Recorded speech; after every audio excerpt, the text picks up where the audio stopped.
is like, One Papa. color. Yes. Your staff be like, Miss, wait, what did you say? I need a Yes. nap. Yes, I do too. Yeah. Every day. Yeah. It should be I'm a required at napper. work. Yes. Right. It should be. Yes. It really should be. Well, I'm getting started. Man, You ready? I am. Been Yes. praying. So good evening, everyone, and welcome to Next Online with Woodleen. Tonight I have the lovely Xiomara Ortiz. I've known you for I think over 10 years. Yes. Yeah. We met serving in ministry together. I think it was either choir or young adults. I'm not sure which one was first. Was it I choir? think it was young It was adults. young adults. Okay. Yeah. Okay. Yeah. Yeah. So it's been a minute. I see Yes. your young man is a tall young man now. Yes, he Yes, both is. our boys are. Yeah. So thank you again for accepting my invitation. I look forward to tonight's conversation. I've been praying, Yeah. and I just pray that like I said before, that for God's perfect will to be done. I know this is a very sensitive topic, and I commend you for just having the courage and just to share and being transparent with me this evening. So, for those who don't know you, tell us about yourself. Well, I am a mom. I'm a single mom. So as you were saying, soon to be 18-year-old. He'll be 18 in August. That's crazy. So yeah, Yeah. and college and driving and all that stuff. So I'm a worshiper at heart. Mm-hmm. I want to say I am a coming out the closet intercessor. Okay. My You're walking prayer in your life. purpose. Yes, I'm trying to, definitely tap further into that.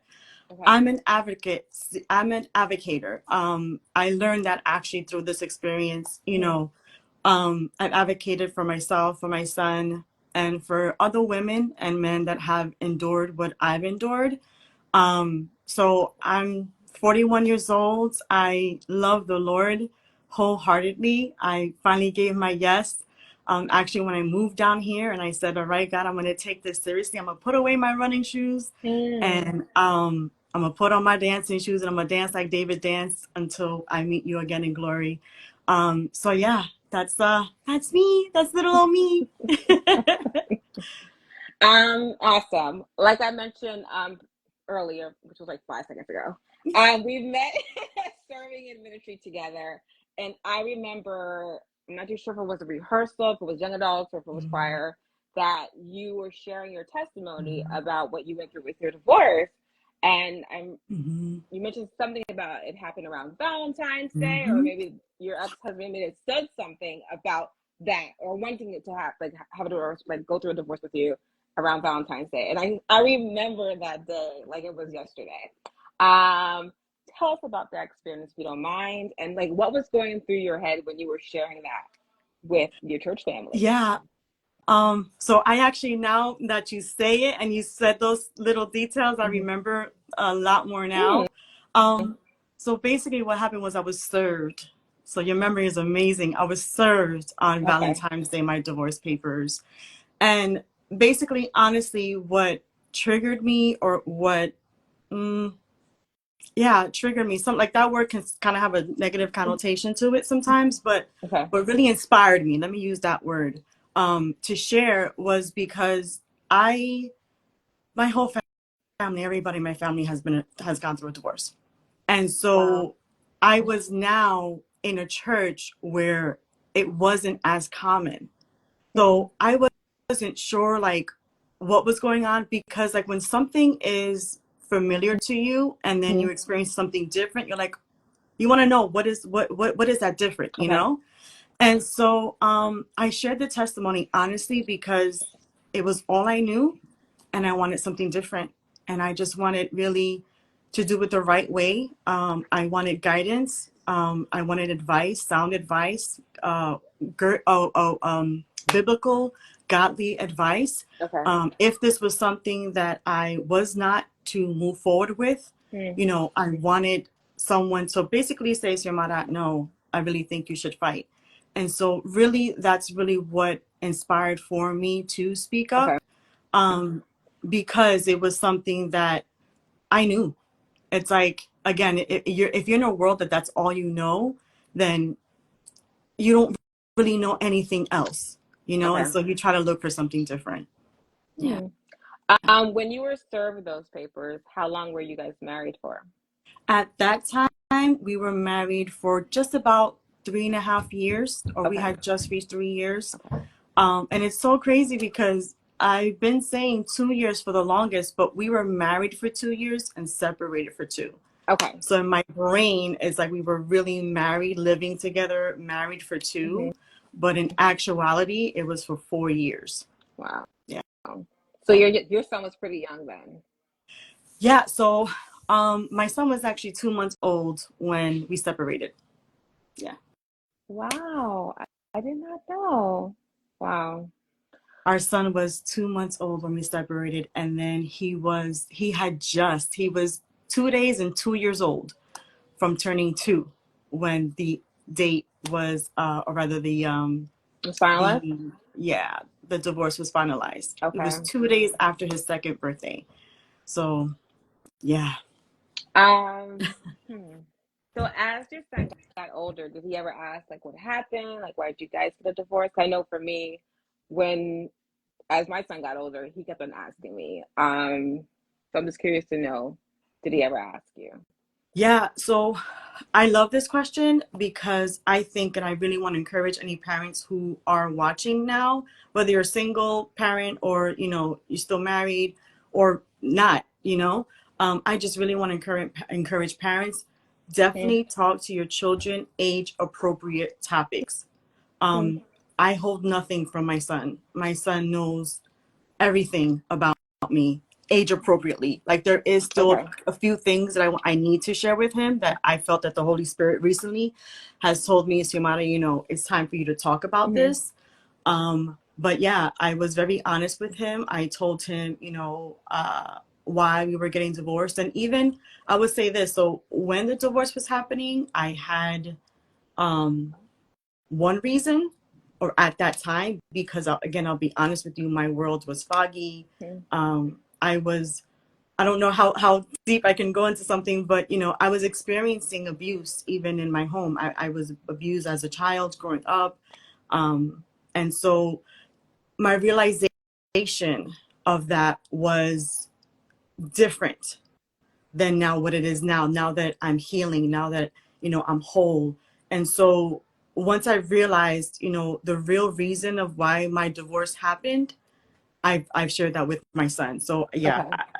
totally honest with him, Hmm. and he knows. Yeah. Um, my next question would be like, what did your journey to healing after your divorce like look like? Wow. So there's a two-part to that. Okay. So the first part was, I never want to do this again. Hmm. Like I never want to marry and to divorce again. So I'm going to try to figure out the root of this. Hmm. Um, and like I said, because at that time I wasn't in the environment that I am now, finding the true root was hard. Finding the Hmm. true root was hard. And that's why I'm saying that it's a two-part now. And Okay. I'm a different space. I'm in a different healing journey. I know what the true root of that is. And there's layers, there's factors to it. But yeah, that journey was deceptive because again, it wasn't the real root. I was lying to myself Hmm. about certain things. Okay. Like I honestly believed that we just weren't compatible. I blamed it on other people. Hmm. Um, so yeah, I'll again, I'll be completely honest with you. I blamed it on at that time the church and the ministry that we were under. I blamed it on them.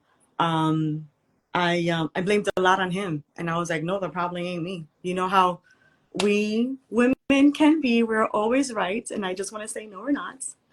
We're not always right. Hmm. Um, so yeah, so I want to say it was not true genuine, deep healing. It was surface healing. Mm-hmm. Again, but it was because of where I was compared to where I am now. And if I can share that second part, like now I see the root. I recognize, Xiomara, you were wrong, girl. Mm. I recognize I've apologized to my ex-husband for what Wow. I have done wrong. Yeah. I think that's so important. I think forgiveness, not Yes. only asking God for Mm-hmm. forgiveness, but I also think asking the person that you have hurt for forgiveness and yourself. I'm Yes. still in that I journey. I'm agree. still in that journey, forgiving myself, Mm-hmm. because, and again, I don't want to go too far into this, but we brought a child into this world together, and this affect this affected him, Mm-hmm. you and so I'm gonna do my best not to cry. It's I am a crier. okay. I am too. I've It's admitted it. okay. I've come Do you out have that your closet. I'm tissue a ready? crier. Yeah. And so yeah, now that journey is a lot more healthier. It's a lot deeper. I do ask God all the time, God, show me what it is, that those areas that still, there's unforgiveness, there's Mm. bitterness, there's hatred, there's whatever, I want to be able to forgive wholeheartedly my ex-husband and myself, and yeah, and really experience real and true healing and deliverance from that. That's awesome. If you don't mind me asking, like, how is your relationship now with like co-parenting with your ex-husband? Um, you want the real truth or you want the cute truth? Girl, it's Okay. up to you what you're willing to share. Whatever you're Um, willing to share. it is okay.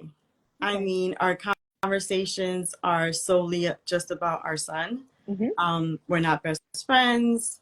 Mm-hmm. We're not, hey, how's your day going? It's just solely, regarding our son, um, which is good enough for me. Um, I I do desire like that healthy, um, blended family. Um, just because, again, like it's who suffers the most Your is my son, child. Yeah. and I care so much for him and his well-being. I don't care if he's 8, I don't care if he's 80, I don't care if he's 25. Honestly, Mm-hmm. like, you know, like that's something that I really want for my son. I really want him to honor his father, as it says in the Bible, Yes. honor his father, love his father. And I don't want to be a negative influence in him not doing that, So I do my best to honor my ex-husband as an ex-husband, if that makes sense, like as a brother in Christ now, as a human being, I do my best to love on him as such, because again, we need to love as Christ loves the church. So I that's just I how I agree. roll. That's how I roll now. That's Yeah. good. I think it's important to set healthy boundaries, Yeah. and our kids are paying attention. They Yes. are watching. They may not say much, but they are watching. Man. Hmm. If I could tap into that a little bit, there have been a couple of times where my son was like, "Mom, but you want me to not think of my dad in this way, but look how you're talking about him in front of me." And I'm like, "Ooh." Hmm. You got checked. So that's one thing. My son is really quick to check me, Okay. and I love that sometimes. If I'm gonna be honest, I'm gonna be honest. It's like, okay, oof, They are because it hurts, good for that. Oh my gosh, yes. Yes. But Yes. Oh my that's God. awesome. That's Yeah. really important. That's good. Healthy boundaries. Yes, Um, absolutely. so tonight's talk is about no turning back and your experience with domestic violence. So we're gonna shift gears. Yes. So my question for you was, how many years after your divorce did you like begin dating? So I just want to shout out my son. So Sorry, I'm gonna cry. it's okay. It's okay. Aw, Sorry. don't make me cry. Aw. Oh, I'm gonna breathe. um, It's okay. so I want to say 10 years. Okay. I love you guys. I love you. I love you all. Oh my goodness. So yeah, 10 years. I want to say my son was 12 years old. Okay. Um, yeah, he was 12 years old. Okay. And what was your dating experience like? Say that one more time. What was my What what? was, sorry, what was your dating experience Ooh, like? girl. Full 10, 10 years non-existing. Like Okay. again, like I really I took very seriously the healing. Even though it was surfaced, I took it very Mm-hmm. seriously, and I honestly did not want to repeat it. Like Mm-hmm. I didn't, and if that meant, like, even in that time, if that meant that I never did again, then I was okay with that. But Mm. yeah, so for the first 10 or the first 8 years, non-existing. Okay. I was not seeing anybody. um there were like a couple of people who were interested, but I would be like, no, I'm not ready, I'm not interested. um and yeah, so it was very, very non-existing. It was Okay. just like there was nothing interesting. Now it didn't get interesting until I did decide to Okay. date. And that was honestly, that was hard because by that time I was older. My son was older. Mm-hmm. Um, Also, I think I kind of lost myself because I was just so gun ho into healing and into that I didn't know Xiomara. Oh, looks like she froze. And so I I didn't date like going like how I used to before I came to Christ, like going to clubs, going to this way. I would visit different churches, Mm-hmm. but there, there would always be guys who would say that they would love the Lord and then not, if you know what I mean, without saying what I'm trying to say. You know, Got it. Yes. Mm-hmm. like they would want to go beyond. Yes. So anyway, so I so can't with you. say again. I'm sorry. So I can't with you, but Yeah. I get it. Yeah. So they would, and it's like, wait a minute, but I thought you loved the Lord. Oh, I do, but no, sir. No, no, Benefits that's of a wife. Got it. It's okay. see this. You see this right here? It's bland. It's empty. It's okay. Anyways, I'm gonna stop. Yeah. But yeah. So then, how it started was actually I started dating online. Okay. Um, and it actually was inspired by a coworker at the time. Mm-hmm. I was sharing with her how my gosh, like my son is growing.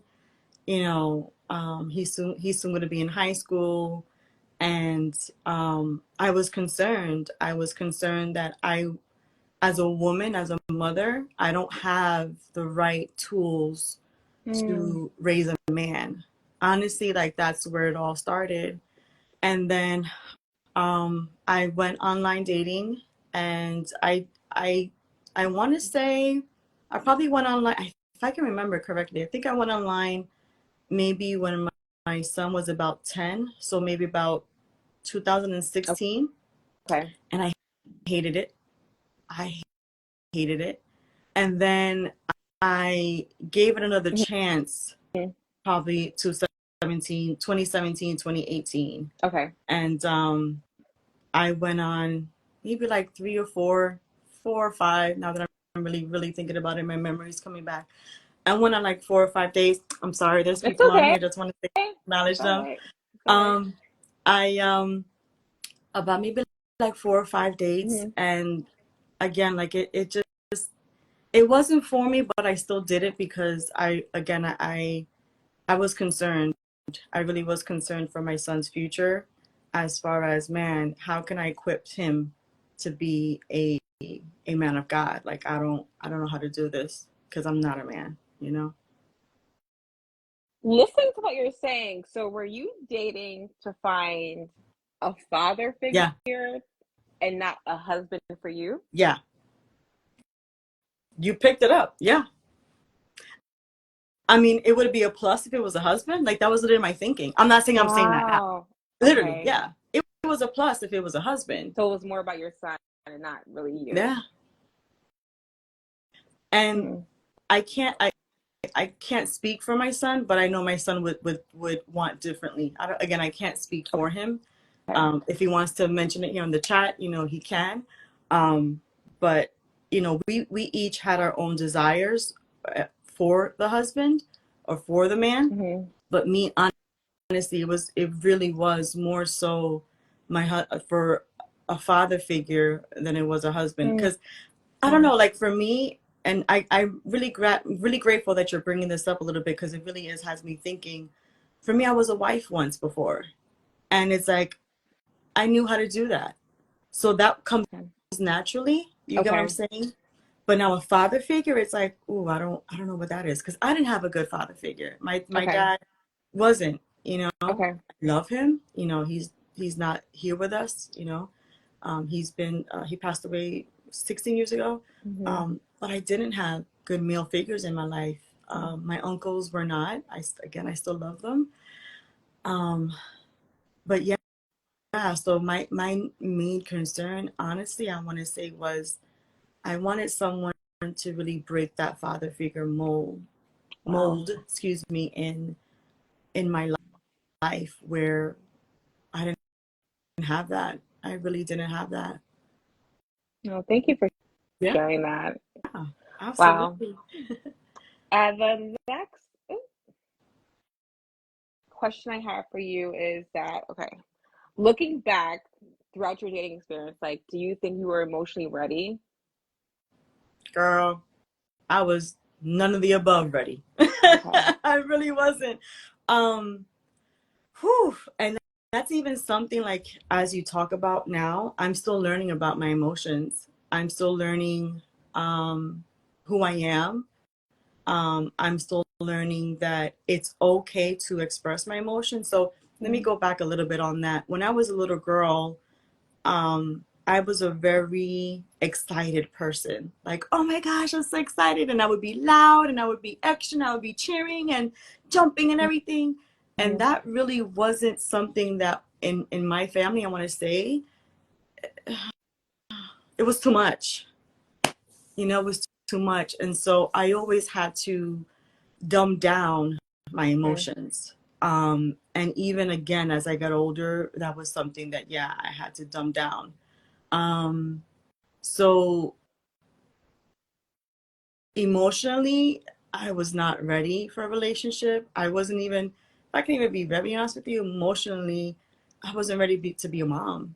Like I've had to learn how to be there, like how to turn my emotions off for a moment when my son needed me mm, to then, you know, just be there. And honestly, trial and error. My son is on here. He can definitely tell you trial and error, excuse me. It's funny because like we laugh sometimes now because whenever we get into, you know, discussions that are heated, mm, um, we're like, wow, mom, it always ends in laughter because we find a way, we navigate. Like one thing I will say for anybody that's watching here, if you ever have that experience, you know, find someone that is trustworthy enough that would allow mm, for you to make those mistakes emotionally so that they can maybe help you to navigate. Hey, you know what? Did you mean this when, you know, when this happened? And, you know, let's talk about that anger. Like, let's talk about it. mm. And, you know, I'll make sure, of course, that it is a safe space for you, Yeah. so you can talk about it. But I think, you know, here now, I'm still learning a lot about it. I am much better now emotionally. Not ready for a man, though. We're going to still work on that. Okay. Because it's again that there's other areas. There really is other areas. And I just want to be whole. When I meet this man of God, I really want to be whole. It's not fair to him. it's not fair to him that I'm a partial Xiomara. You know, I need to be a whole Xiomara. So That's important. Yes, you got to be whole. yeah, Be the best version of yes, yourself because you deserve love and a husband. Not only looking for a father for a father figure like in the home for your that part. son, Yeah, but yes, a husband for you yes, too. ma'am. So you relocated to another state with your son. Now, was it for work? Was it for family or something else? I'll pick C for something else, please. Um, so yeah, so now I live in Georgia. Um, and I relocated to Georgia honestly to live. Um, so dating, I'll go back there a little Mm-hmm. bit. I did meet a gentleman. Of course, his name will remain Mm-hmm. anonymous. I did meet a gentleman and we dated for close to 3 years. And during that relationship, um, mm, the very beginning, I'll say this, my son knew, no mom, no Mm, mom.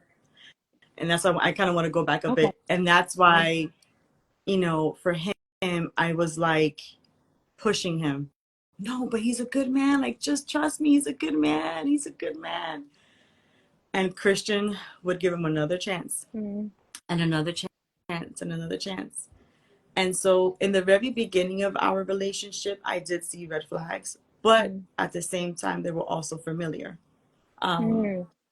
Okay. because of my upbringing, again, I did go through verbal abuse, sexual abuse, mental abuse, some physical abuse in my upbringing in my home. Um, because he demonstrated just something a little bit slightly different, I thought it was safe. Um, so just because he used his words in a different way than my family would, again, I thought, oh no, this guy is it. Like this is it. This is my husband. This is gonna be the father figure for my son. And I want to say the last year maybe, or even 6, 7 months um, before it all went down, um,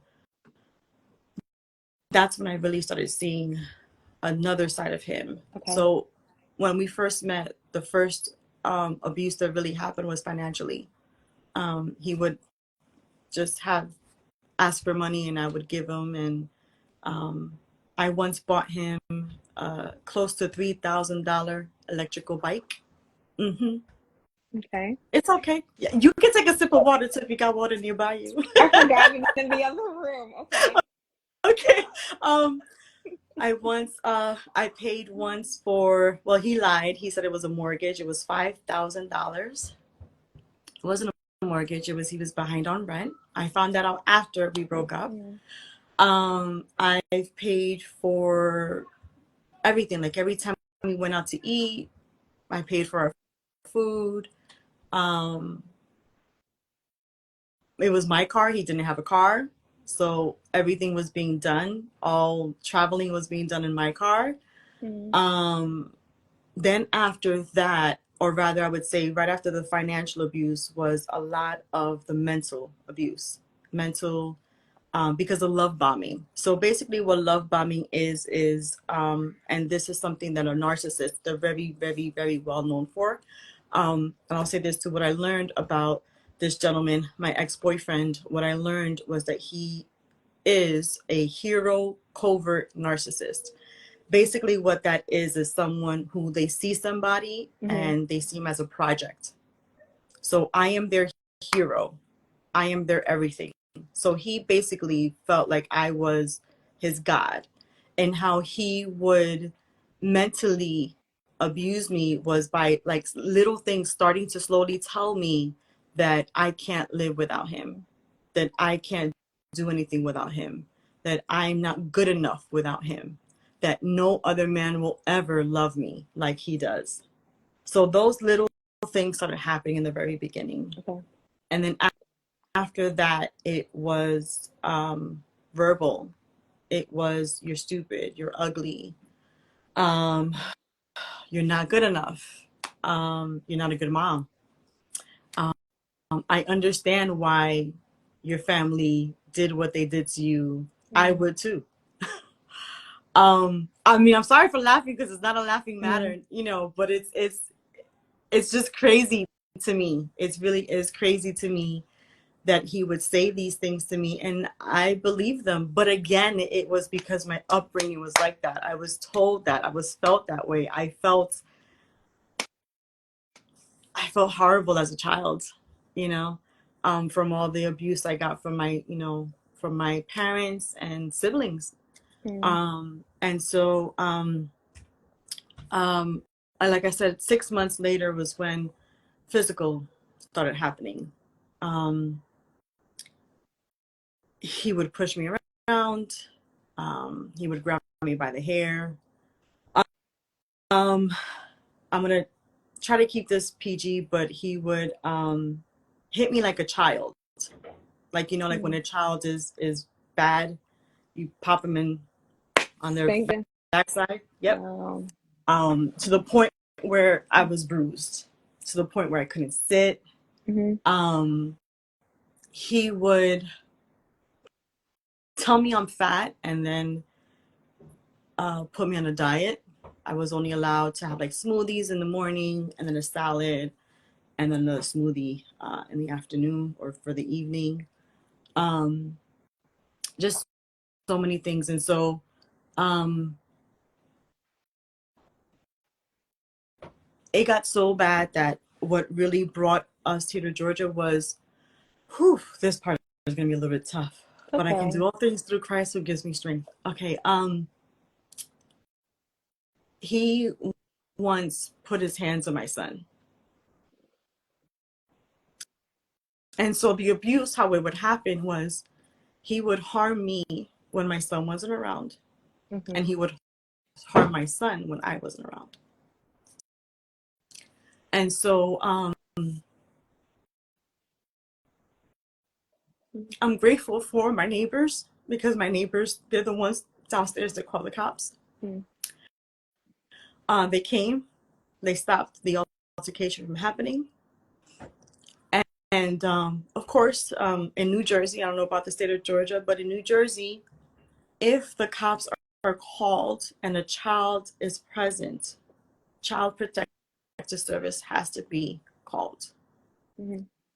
So because everything happened um, really late in the evening, I believe it was like 7 or 8 or 9 or something like that. Okay. Child protective service didn't come until about 24 hours later. So the following day, child protective services come and they removed my son from my home. That was June 2nd of 2021. Mm-hmm. And so now I go through that battle. June 2nd, now it's just me and my ex living in my apartment. And now that my son isn't there, Mm-hmm. the harm increases, the physical abuse increases. And August 25th, that was the last day that he physically hurt me. August 26th, I put in a 2021, I put a restraining order on him. Okay. In October was when it was accepted. And then in August of 2022, a year later, after I put the restraining order on him, he comes in contact with me. And he calls me from a no caller ID phone. And I picked up. And honestly, I never did. Before that time, I never did. The only Mm-hmm. time was because that morning I did have a domestic violence program contacting me. They were wanting to help me. My son had just come back home. So my son was away from my care for 9 months. June. That's most of the Yeah. year. Yeah. Wow. No, actually, no, I'm sorry, 11 months. I'm sorry. It was 9 months. 9 months that I wasn't with, 11, okay, 9 months that I wasn't with him alone. and then 2 months I wasn't with him, but I was with my ex. Mm. And so it was really 11 months. I'm sorry. So June 2nd of 2021 was when my son was removed from the home. June 1st was when the incident happened with him, Mhm. that my ex-boyfriend harmed him. And then May 2nd, I'm telling you, God is amazing. May 2nd of 2022 was when he came back home. And so he comes back home. Now it's a completely different dynamic. Xiomara has to do something different. Xiomara needs to face, like I was saying before, and that's the reason why I kind of tapped into that a little bit. I can't do any more surface healing. I can't do any more surface reasonings. I can't do any more surface excuses. You know, Mm. I gotta dig deep. I gotta dig deep.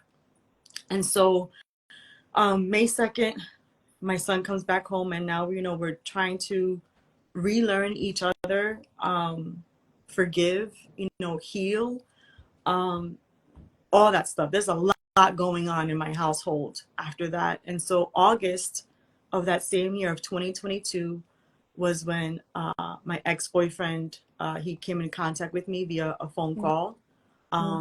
My son was sitting right next to me. I was scared to the core of me because I had just gotten my son back. And again, before that, I was begging my son to give this man chance after chance after chance after chance after chance. Will my son believe me? I wasn't sure. And at that time too, like growing up, I had to do a lot of proving to people when I was growing up. Whenever something really did happen to me, I would have to prove so much. I promised you, I didn't lie, or I promised you. So my son being home and next to me, I felt like I had to prove. But my son is so amazing. God gave him such an amazing heart that he was like, Mom, I know this isn't you lying. Like he just knew. And so at that moment, honestly, I no longer felt safe. And even it was at that moment that I felt, not at that moment, but shortly thereafter, I'll share this a little bit too, is when I didn't see myself living past 40. I was turning 40 that year. And I remember one day, as a matter of fact, I went live for a moment. It's on my page, on my Instagram, and I was doing my best to sit down and plan. I knew that in that moment I did have to leave that apartment because I was still living in the apartment where everything happened. Um, and I knew, like, my lease was up September of 2022, and um, I knew that was like the least that I can do was move.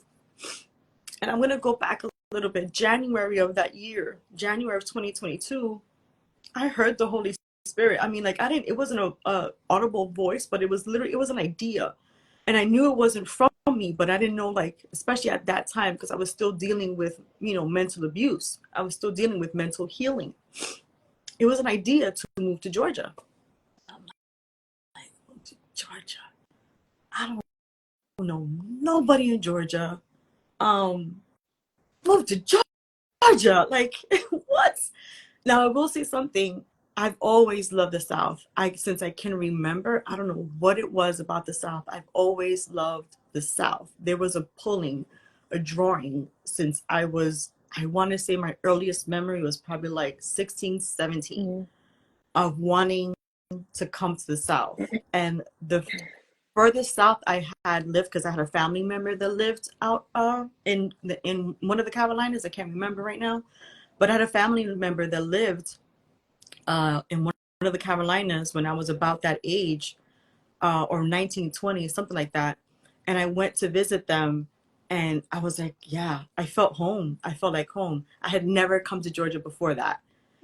So after that, actually, and I do have to mention, this was when God started bringing to me why Georgia. I started listening to Pastor Joanne Rosarios, who's now my pastor. She pastors a church in Austell, Georgia called Maranatha Life Church. I started to plug in more to her teachings around that time. And I started plugging into a lot of other different teachings. Like I started plugging into um, Isaiah Salvador, sorry, excuse me, Alex Pagani, and all these teachers really, they're apostolic, and they are deliverance. Like they do a lot on deliverance. Like again, because I didn't want any more surface, I wanted to go deep into the root of things, right?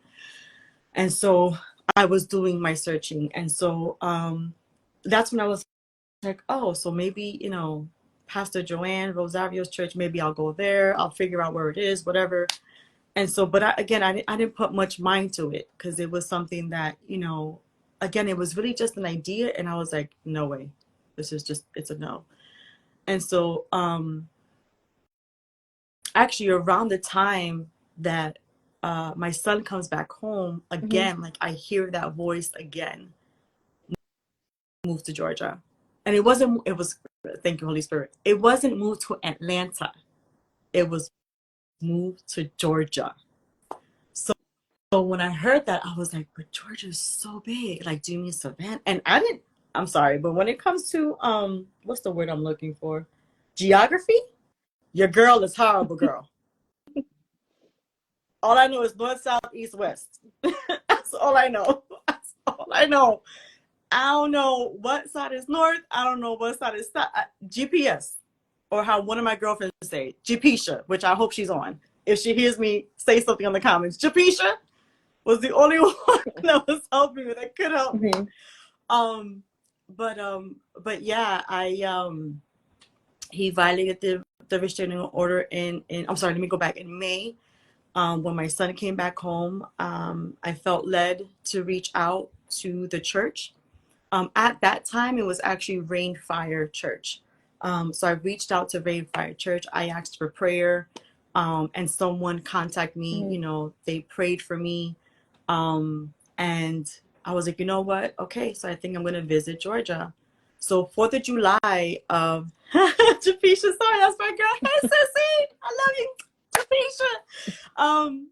I love her. Oh my gosh. So yeah. So then whew, July 4th, both my son and we come, we visit Georgia just for that weekend. And I felt like an even more closer drawing to move here to Georgia.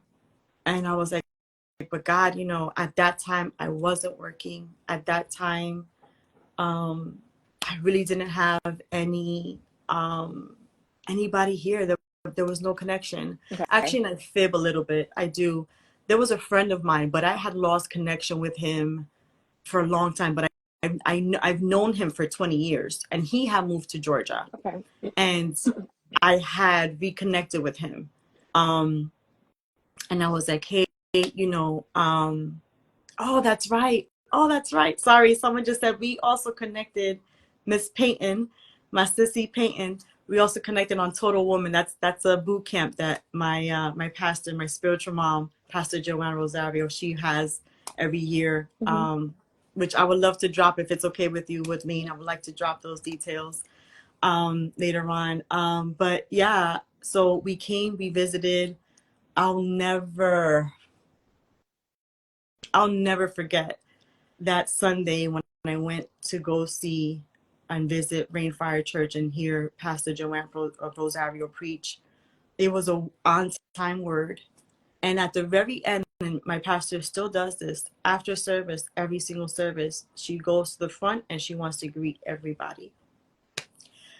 And so, and now mind you, and I don't know if you know this, but Pastor Joanne Rosario, I was a fan of hers since I was 18. Her album, I fell in love with her album, her first album, More, More, More. I got And that CD. girl, yes. I think I shared with you. I had to get 2 copies because the first one burned and the second, girl, listen, I still love, but because she was a worshiper and a recording artist back then, That's how I met or learned about Pastor Joanne Rosario, was really through music and through Fred Hammond. Yeah, yeah, And the Radicals for Christ, is that was the name? Yeah, it was. yeah. And so I go to the service, the Sunday service, and um, she hugs me Hmm. and she tells me, Jesus, you're home. It's Hmm. okay, you're home. Now, she did not know anything about me. I had not sat down to talk with her. I just went to the church. She hugged me and she prayed for me. Whew.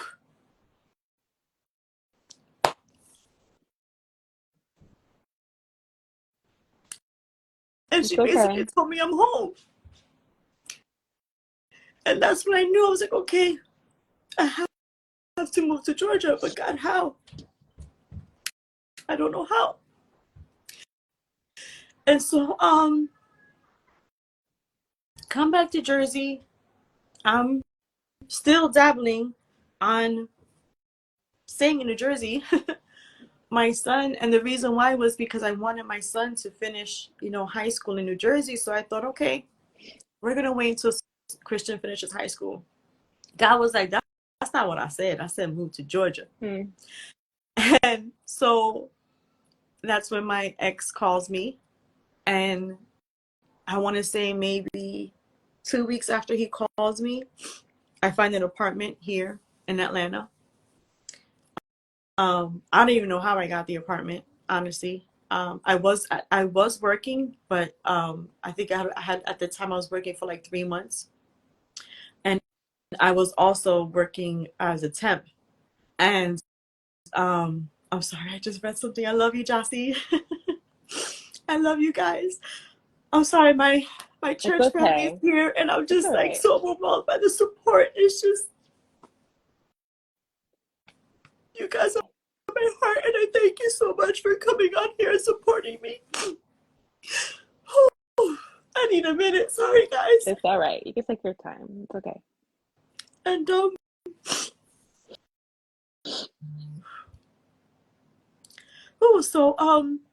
I come here, or rather, I'm sorry, go back. I had 2 weeks after my ex calls me, I find an apartment, and I don't know how I got it. Because most apartments you have to um be with an employer for at least a Hmm. year, right? And so I get this apartment. I'm still looking for work. I don't find work. Hmm. And so I'm like, all right, they're going to hold this apartment for me until this date, which was September 28th. Okay. They were going to hold that for me, hold an apartment for me, which was perfect because September 30th, I had to give my New Jersey apartment, I had to surrender it because I wasn't renewing the lease. And so I'm like, all right, God, I don't have any money to move out there. Um, I don't have a towing company. Like I don't have money for any of that. And Hmm. God said, you're not taking anything with you. Hmm. And I was like, wait, what?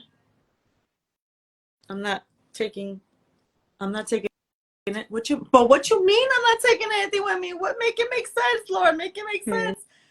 And yeah, I had just, again, because my son was coming back home, I literally redid my entire apartment, new furniture, new Hmm. everything, so that when my son came back home in May, that there wouldn't be much memories.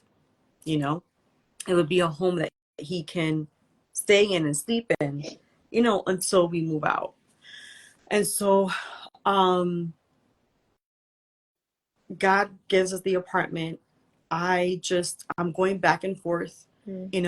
At that time now, I began to share with a couple of, family members. I want to go back a little bit. Because of this situation, I did um, lose my family. Um, I no longer, I'm still not in speaking terms with my mother or Hmm. my siblings, um, because of this whole situation. And so um, I did have, a cousin or two or three, Well, I had two cousins here in New Jersey, one from my mother's side and one from my father's side. Where I shared with them, hey, I'm moving to New Jersey, and they were like, I'm sorry, moving to Georgia. And they're like, Xiomara, like, don't do it based off an emotion. I'm like, I promise you it's not an emotion. Like, I I don't want to move. Like, who wants to move and not take anything with them and not have a job Mm. and just coming out of a situation where you're now um reunified with your son after a situation. Like, the best place to be is in a comfortable place, so we think, right? And so like, there was just so many factors that people don't consider, but it's okay, because when God gives you a word, it's for you. If nobody understands, that is not their problem. God gave you that word. God spoke to you about that thing, and you need to Mm. obey with what God says, not man, Mm. God. And so I did have a couple of family members that were like, Samara, no, don't move out of out of emotion. Again, going back, like what I was saying before, that my family would think that, that because I did something was an emotional decision, but it really wasn't. And so I'm like, I gotta listen to what God's saying. There was this urgency to please listen. And I will share this testimony. We pack up, I give away, actually a lot of things I threw away. Mm. Because I just felt like God was like, get rid of everything. We literally uh I have a SUV, packed the SUV to the top. I'm sorry, I just had to remember. My son's gonna laugh. My son had an air fryer in his lap. My son, because it was so packed behind us, Mm. he had an air fryer on his lap. I want to say maybe the whole day one. Day two, we finally found, and my son says, yup. Day two, we finally found the space where we could put it, like, that was in between us. Oh, And because wow. it took us 2 days, we left on the 26th of September of 2022, and we got there. So my cousin's laughing. I love you, JR. I love you. Um, we literally got here around noon, 2 o'clock, September 28th of 2022. And so we just packed up whatever we had, and we left. And when we got here, the apartment we got into, that's for another day. Maybe another live. Maybe you'll do a follow up. Was it fully furnished? No, we had cousins. You know, them small little cousins that have, what is it, eight four legs and antlers. Yeah, called roaches. Yeah, we have roaches. We have water bugs. Oh. Infested, infested. Mm. Again, I don't. Go ahead. I'm sorry. You were gonna say something? No, Oh. no. It was sorry, Miss Clinton. The New Jersey Hillbillies, yes, ma'am. Oh, wow. Oh my gosh, I love my crew. I love my crew. I love my crew. But yeah, no. We heard Mm. gunshots at least every 2 weeks. We Mm. Our neighbors didn't like us. Um, they would donkey kick the door. Yeah. So For what reason? Just, wow. profanity was written on my door, Mm. on my wall. Like, before you enter the apartment, Mm-hmm. all hours of the night, I would have random people knock on my door. Uh, yeah, we lived there as well for 9 months until God brought us here to where we are now. We're in a much safer area, That's good. quiet area. My son is attending a much better school. My son went to a high school that was fights everywhere. And Mm. I will say this. I know that God brought us here. There was a season I just had to trust him. Like, I had no idea. Again, moving here, I didn't have a job. It's not like it was a promising job. It was. So have you seen that reel where, it's God, God speaking. He says, okay, son, I want you, a daughter, I want you to move. No, I want you to quit your job, and you're going to get $10,000 every week, and you're never going Hmm. to go hungry again, whatever. This is real, that's circulating in Okay. the world of social media. And then the side part of it, like how we think God speaks, is basically what we're saying. We think that God gives us all the instructions ahead of time, I wish. and how he speaks is right. And how he speaks is, you know, so and so quit your job. Okay, God, and it's crickets. And it's crickets. But I'm gonna be honest with you, in that season, what I learned is I had to trust God. Hmm. I had to be stripped, and I really mean this, stripped away. The same way I was saying before about how I wanted to go deeper in my healing, Hmm. there's where I got it. I had to be stripped away from what I thought God, whom I thought God was. I had to be stripped away from old mindsets. I had to be stripped away from old thinking. I had to be stripped away from old speaking, because there's Hmm. power in your Yeah. words. All of that had to be stripped away. And one thing, I've been hearing this a lot lately. It's time for us to get comfortable in the uncomfortableness of things of life, Hmm. because there is where you begin to learn, all right, you know what, this isn't like, even this right here, I've never done anything like this. I've never been interviewed by somebody. I've never shared my story with anybody. I was always told, like, I was molested at the age of 2. Hmm. I would share that story, and I was told to stay quiet. It's not something to be proud about. I didn't say it in a boastful manner. I said it because I understood, like, whenever I would hear people saying, oh yeah, I was abused sexually, yeah, I know how that feels. I know what it looks like. I know what even now at 40, I'm 41 years old, and sometimes that still bothers me. But God is what I'm going to say. But God. And so, um, I came here, um, went through that season of stripping. When I tell you, I don't even know how. I lived there from 9 months. I will be transparent. I do have, there was a time where I couldn't pay any more my rent. God sustained me. I think it was 3 or 4 months. I can't remember. And I don't even know how, because all I did was just work Uber.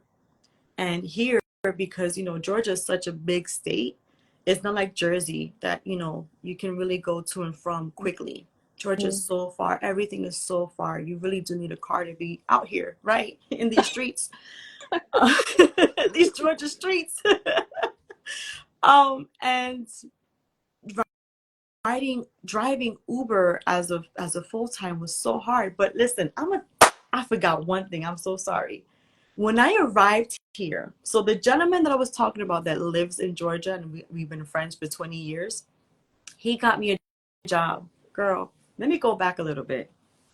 So in my child protective service case, there's findings. There's green, I believe is yellow, orange, and red. Of Hmm. course, red means that they're going to um, list you as a child abuser.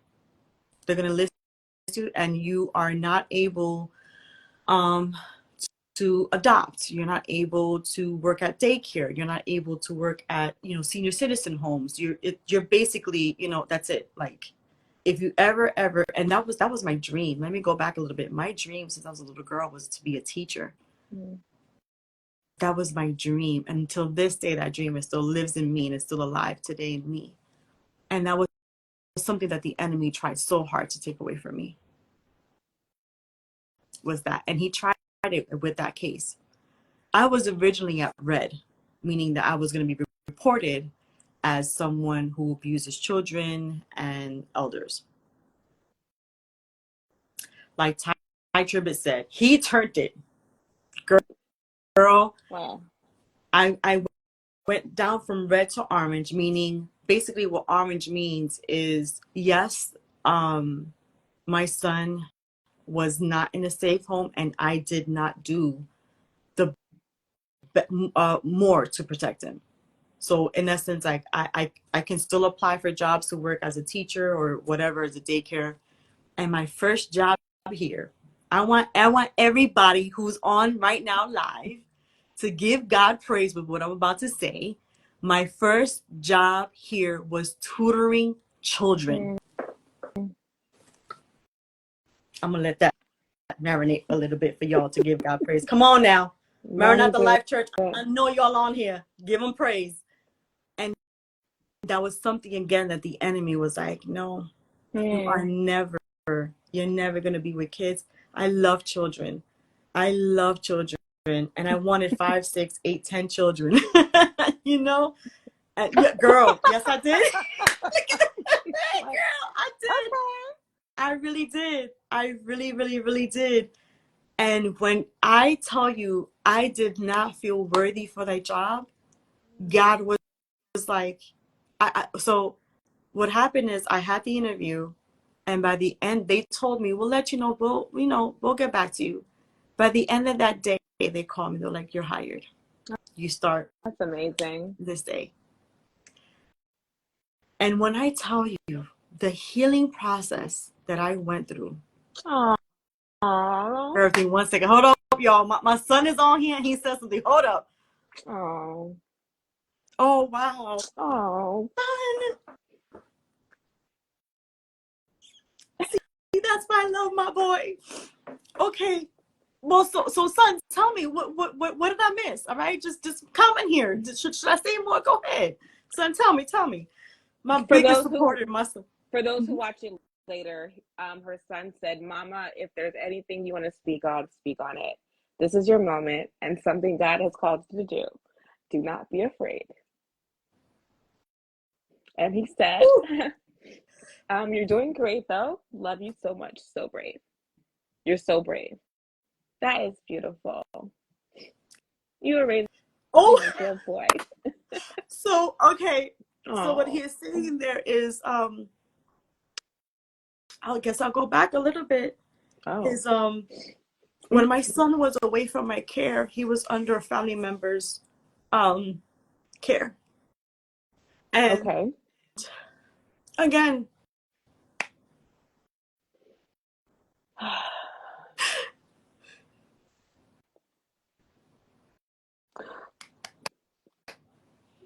I was not treated right as a sister. I was not treated right as a daughter. My father was a narcissist. And when I tell you before that I didn't see my life after 40, I sensed that I was going to die at the hands of my ex, or from the torment from my family telling me that I'm not good enough, that I'm not a good mother. During that trial, during that period that my son was away, that family member tried hard to let CPS know that I was not a good fit for a mother for my son. That I was not fit, and that he should never be returned to my care. And lies were said about me, about, as I cared for my son from the moment that he was born until there. Lies were said. You know what? Thank you, son, because I'm about to shame the devil right now. Lies were said about me. Before my son was born, yes, I did drugs. Yes, I drank alcohol. Yes, I was promiscuous. But the moment that I laid eyes on my son, I knew there had to be a change in my life. I had no idea what that change was. But I knew there had to be a change. And so that's why my son wants me to talk a little bit more about that. Because I love children. It's so crazy. When I was little, children would literally come to me. There was the church I grew up in, there was a pastor. I'll name them here. Pastor Hernandez. He and his wife had a little girl. Her name was Taisha. They were from Puerto Rico. They were from Puerto Rico. This little girl, beautiful, blonde hair, blue eyes, and she was so close to her family. Could you imagine, like coming from a different country, from Puerto Rico, and coming out to the U.S. with new friends, new family, new people, new eyes. This little girl, she clung to me, and whenever her mother wasn't available, or her father was preaching, who would care for the little girl would be me. And again, I'm not saying this at all to boast. I'm not saying this at all to boast, but I truly love children. In that same church, I was director of the children's ministry. I didn't do a great job, I'll be honest. I didn't. I would have them watch VeggieTales all the time. Um, listen, I be telling on myself. I ain't got no problem telling on myself. I really don't. We had a curriculum and I didn't follow it. But I tell you, like, the most rewarding thing was, come on, VeggieTales. I'm surprised my son is in the other room. I'm surprised he's not singing broccoli, celery. Okay, no, I'm not gonna embarrass you, son. I'm sorry if I did. I'm sorry, son. I love you. I love you. I think I heard him laugh. But yeah,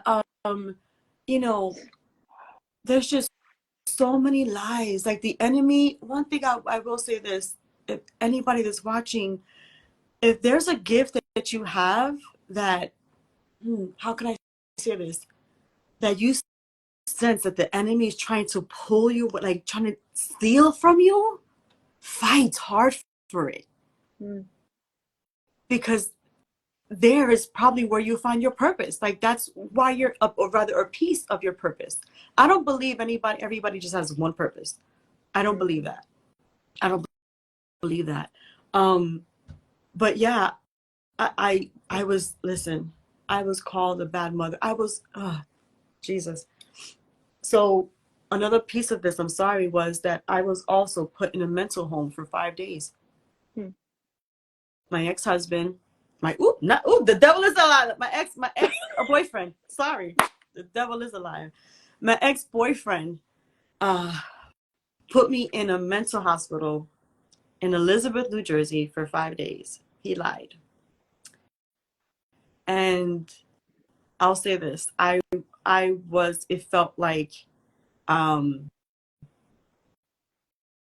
it felt like whatever spirit was really trying to have a way with me was letting my family know that, yeah, that's Xiomara, forget about it. She's gone crazy. That's it. She's gone. She's allowed a man, which that is true. Yes, I did. I did allow a man in my life. I did allow a man in my son's life. I will take ownership for what I have done. I would take accountability for what I have done. And she deserves, to be put in a mental home. I actually remember there was this one family member. I don't remember it fully, so I kind of don't want to share it for that reason, because I think, it is important to share the details. I think it was, I was at my wit's end, and I was angry, and I was like, well, you know what? You don't have to like worry about me anymore, because I'm gonna check myself into a mental home. And their response was, good, you belong in one.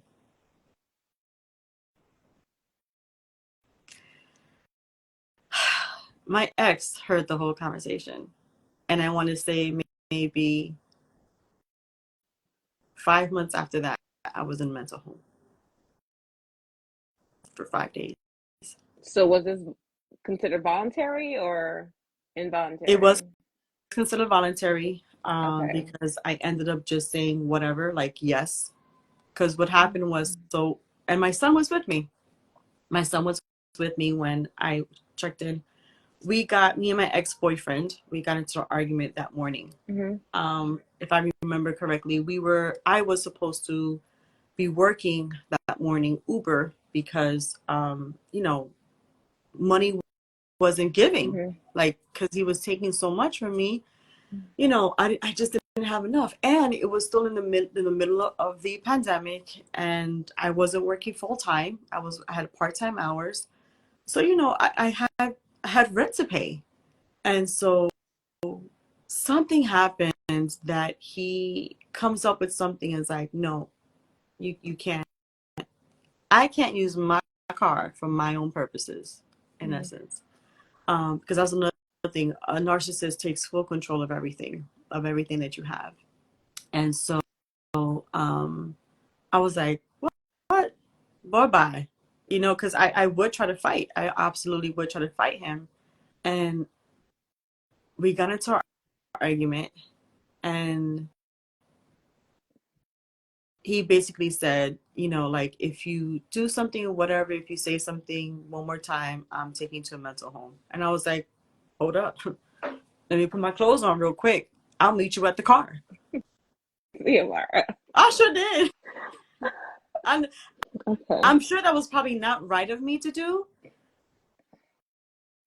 but I was just, because he would do that a whole lot. Like, he would Mm. always say, if you don't, like, I kid you not, we had a contract. My son and I, we had to sign a contract that if we ever disrespected him again, that he would leave. Do you want me to say it again? Wait, okay. Okay. I can say it again.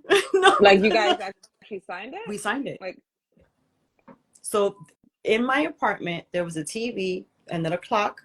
On top of the clock was the signed contract.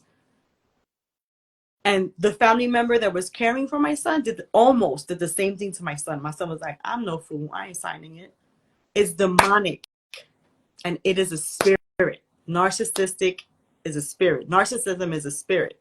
My son is on here. Christian, I want you to reply yes. Did the family member, do not mention the family member now, son, please. Did the family member, let's be respectful here, did the family member almost have you sign a contract that if you got disrespectful again, that she was going to take further matters or report it to CPS? And that was that letter. The other letter from my ex-boyfriend was, if we ever got disrespectful towards him again, that he would leave. You know that we used to get disrespectful to him on purpose so he could leave and he wouldn't leave? Again, my son is on here. Say yes, son, if you want to, if it's true. did Yeah, you ever did you ever fear he would harm you if you disrespected yeah, him? yeah. Which is, go ahead. You were gonna say something. I saw that. I saw that thought. Go ahead. It's okay. Why do you think you stayed? Because you shared a lot. I'm Hmm. just trying to Yeah. understand. I know you said a lot of the things that you, I guess, accepted was because that's what you were used to. It was, I guess, Yeah. comfortable, was familiar. Exactly, because it was familiar, and I thought that was love. Well, my daddy loved me this way. Mm. My daddy, I remember one time I was 6 years old. I was working at Burger King in Mm. Jersey City, Central Avenue. I'm not sure if you're familiar with the area. There's a Burger King on Central Avenue. Maybe it's still there. I don't know. I haven't been to that area in New Jersey in a minute. Um, I was working there, and there was Mm. this one night that I was not supposed to be working there. I was off, but I went into work anyways. And so, um, because of that time change, or rather because of that mistake, the buses that I would normally take to come back home wasn't running. I had to wait later on for the later bus, causing me Mm. to get home later. So I get home later, and my father is drunk, Mm. and he is angry at me. And I'm trying to figure out, why is he so mad? Like, I get it. Like, I did apologize, Papi, I'm so sorry for getting home late. I thought I had to be at work today. I didn't. But, because of the change and this, that, the other, whatever. Like, I explained to him the whole thing. He started calling me a slut Mm. and a whore. And then that was, pardon my French, again, for those who's on here. I probably should have not said that way, but I do want to keep it raw and real. Mm-hmm. I really, really, really do. And that was something that my ex would say to me, my ex-boyfriend. Let me clarify, because I have an ex-husband and I have an ex-boyfriend. Um, my ex-boyfriend would tell me all of that. Like if ever I had a male friend, hey, you slept with him, right? Mm-hmm. No, I did not. I did not. Um, so I stayed, honestly, because it was familiar, yet different. Um, my father didn't have a finesse with his words. My ex did. My ex also knew, Ex-boyfriend. Okay. yes, ex-boyfriend. Yep. Okay.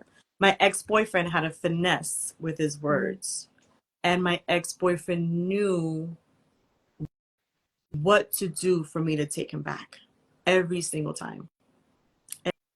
Every single time. He knew exactly what to say. He knew exactly what to do so that he would get a yes out of me. And yeah, yeah, my father, as I got older, Mm-hmm. um, I wanted nothing to do with my dad. I wanted nothing to do with my dad. Um, and I honestly, I hated him. I hated my father. It wasn't until this. Some, Go ahead. sorry, someone had a question before it like Oh yeah. disappears. Do you think self-esteem also played a part in this? And also, did you have a relationship with God at that time? Sorry if I missed it. No. That's actually a really, really, really good question. Absolutely, my self esteem was non-existing. Mm. I had a facade, you know, because Xiomara had a cute body back then. So I had a facade. I knew how to, put cute clothing on to attract somebody. Y'all know what I'm talking about. Y'all know. I'm still trying to keep it PG here. We're all But adults. yeah, yeah, yeah. And at the same time, we're all adults here. Well, But my no son is like Christians, 3 months mama. away from being an adult. But my son knows me. My son knows. We be talking. But yeah, like I dressed very provocative. So because I had zero, I didn't know my worth. I didn't know my value. I didn't know that I was fearfully and wonderfully made. I grew up all my life in church, and I want to go back there because she did say that I have a relationship with God at the time. I had what I thought was a relationship with God. I also thought that God was a narcissist. Yes. How I so? thought that. Go ahead. I'm sorry. I said, why did you think that? Yeah, just because. So again, like I do believe how they have said, that oftentimes your parents is your reflection of who God is. I believe that so wholeheartedly. Like Hmm. I thought that God viewed me as a bad person. I thought that God viewed me as devalued. Like I thought that God was like, nope, not this one.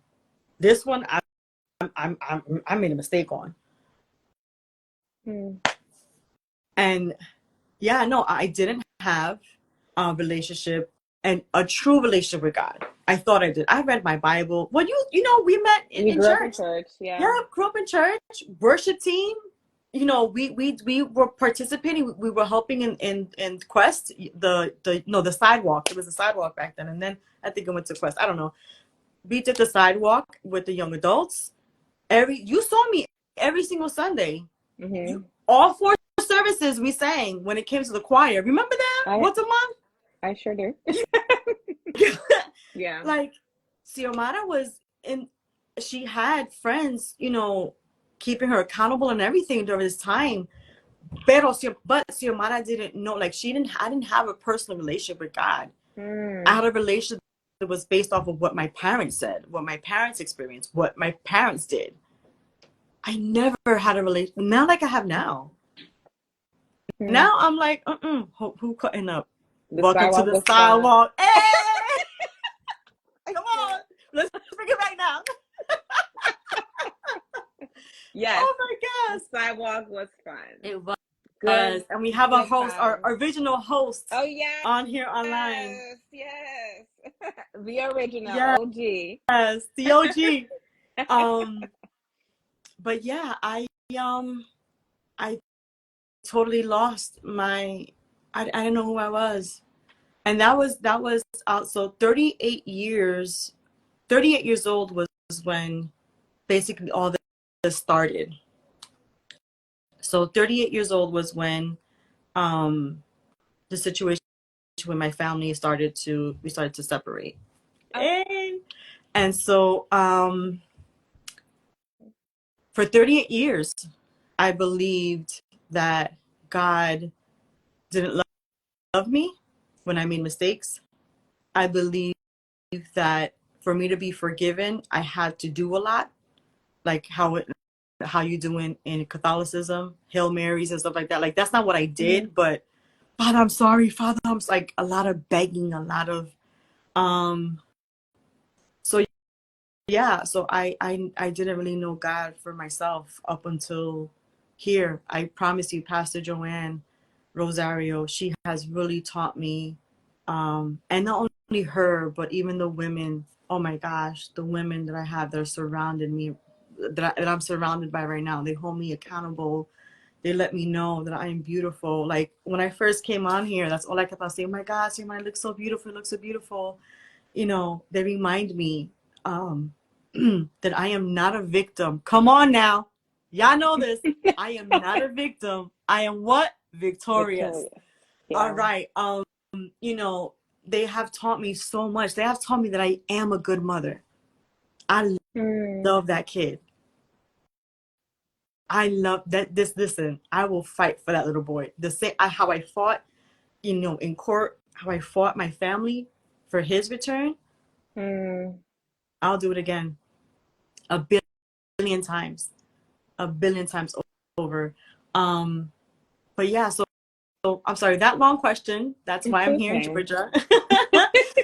I'm here in Georgia because I chose life. And the Holy Spirit said, it's time for you to move. It's time for you to get out of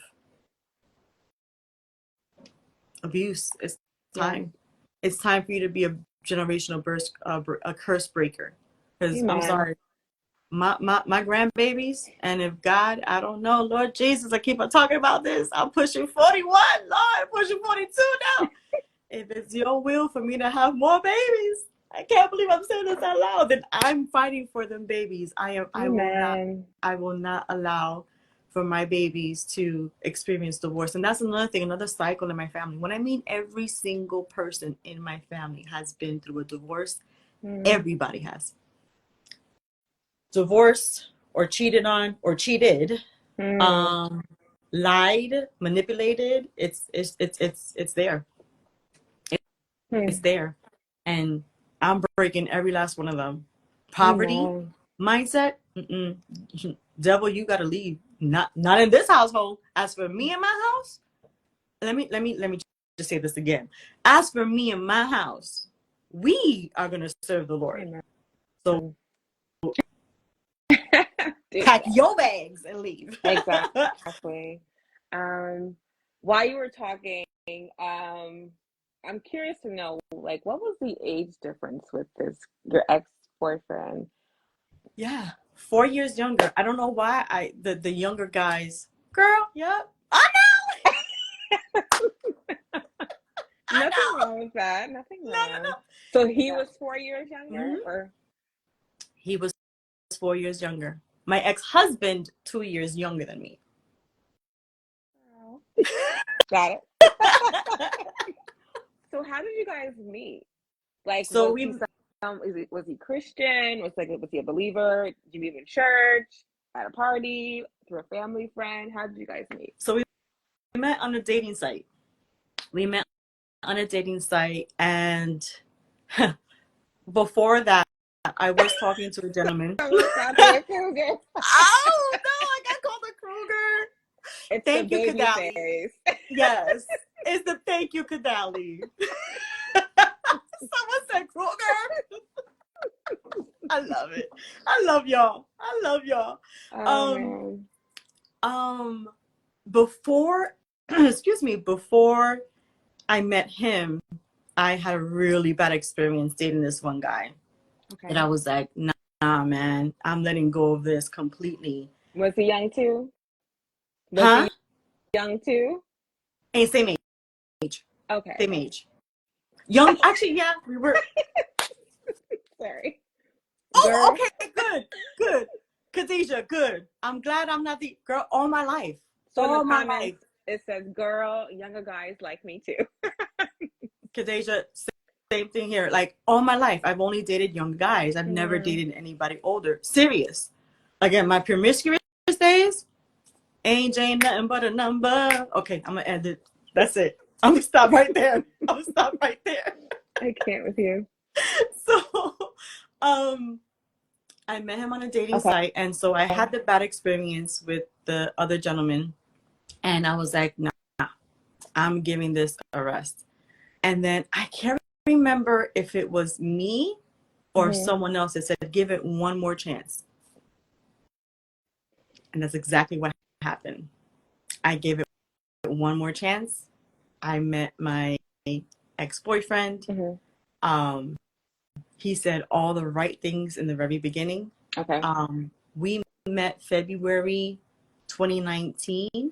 We started talking January 2019.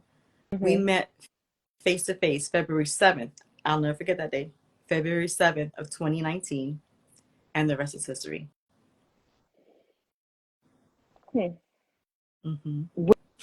When you guys initially started dating, did your friends and family meet him? Like, was he someone that they would have approved of, or did they find out about him like later on in your relationship? So later on, and I'll give you a little bit why. Later on, because before that, um, so I can't speak like I can for my family and friends, honestly. So my Okay. friends, I know for a fact my friends, they would be like, no. One thing about demonic spirits is they work well together, yet they hate each other at the same time. So what was happening to me was my, my family and my ex, they agreed that I was crazy, right? Ex-boyfriend. Sorry, yes, my ex-boyfriend. Thank you. Okay. Thank you. Help me with Yeah, that because I always forget. make sure. Yes, the ex-boyfriend. Okay, okay. My family and my ex-boyfriend will come into agreement with things that were negatively said about me. I'm not a good mother. Yeah, she's not a good mother. And they would talk about it and they would, side with each other. Yeah, yeah, she did that to me too. Yeah. This is what I mean by demonic spirits. They hate each other, but they will work together to get to you. But now, when it came to actual abuse, hold up. Nah, I want to abuse her. No, you don't get to abuse her. No, you don't do that. No, Mm, I say that to her. So that's what I was literally experiencing in the spirit realm. mm, In the spirit realm. So so they met. My mother didn't meet him. My brother didn't meet him. My other siblings did not. I have two sisters and a brother, and my father is deceased. okay. Um, and so whenever my mother and my ex-boyfriend would talk about me negatively, Mm, they were getting along great. mm, Now, when my ex-boyfriend was doing something to me that was wrong, my mother would defend me, mm, but later on, like love bomb me some kind of way. If I'm making sense. And please, if you need for me to clarify that, I definitely will. I'll be very honest with you. There are times that um it takes me a minute for me to like think something like It's okay. I'm a picture person. So for me to describe what I see, it can take me a little bit of time to describe it into words what I'm seeing Hmm. in my mind. And so yeah, so my mom would be like, don't worry about it. My mom would say this, I still love you, but I don't approve of him and this and that. because he did this. But Xiomara, you have to understand that you're not this. And again, there goes the negative words. There goes the negative words. And so that's what I mean by like the enemy. I promise you that the devil, he can't stand his own minions, but they will work together to destroy somebody. They're so quick to do that. And so, and again, my friends, there was one time they didn't really meet him. Well, actually, no, I have a couple of friends that did meet him. And it's actually a couple. They may be on here. I'm not sure if they're okay with mentioning their names, so that's why I'm going to keep their names anonymous. But and they actually met him like right before my son was removed from the home. Again, to gain control. My ex-boyfriend would say that me and my son cannot be left alone. So this couple, for a little bit of time, would during school, while Christian was, because again it's COVID, while Christian was doing at-home learning, we would take my son to this couple's home because I was also working from home and we couldn't be left alone. Well, actually, no, at that time I was going into the office. No, I'm lying. I'm sorry. I fibbed. That time I was going into the office, but I would still be able to come home early and stuff like that. My ex-boyfriend would say that we were not allowed to be alone. We were not allowed to have conversations without him present. And again, my son is on here. He can absolutely testify that. He can absolutely second that. Again, it was control. It was control. So he was in the home with you guys. Yeah. The apartment that you were paying for. Right. And it was my name. The lease, my name. Xiomara Ortiz. My name. The whole thing. Yes, ma'am. Okay.